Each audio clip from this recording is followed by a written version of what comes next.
Mas magiging exciting ang mga laro sa UNTV Cup Season 4 dahil sa pagpasok ng mga dating professional player mula sa PBA o Philippine Basketball Association. Ito ang balita ni Victor Cosare.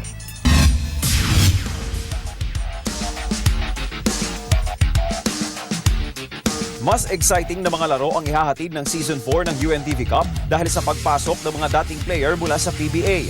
Kabilang dito sina Boyet Bautista na dating point guard ng Pure Foods na ngayon ay maglalaro para sa AFP Cavaliers. Si Warren Ibanez ang dating playmaker ng Red Bull na magtitimon ngayon para sa Judiciary Magics. At ang dating sentro ng Ginebra na si EJ File na maglalaro naman para sa Ombudsman team. Team namin AFP, maganda naman yung tinatakbo ng practice namin. Maganda naman siguro ipapakita namin. Sana magtuloy-tuloy, yung suporta lang nila. Wag silang magsawa, magdasal sa amin every game na manalo kami. Kasi halos lahat nagpasukan na malalakas na ex-PBA. Kaya kailangan namin paghandaan din yung Season 4 namin na i-depends namin yung championship. Nanonood kasi ako lagi pag may game. Yung Senate nun eh.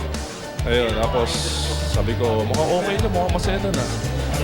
Kaya, yun lang.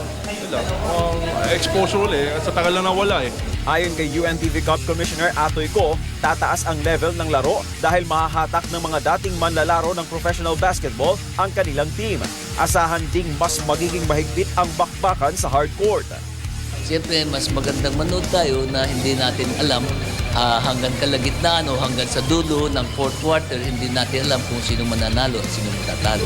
Yun ang magandang panoorin ng basketball. Mapapanood ang live action sa Liga ng mga Public Servants dito lamang sa UNTV tuwing Linggo ng hapon.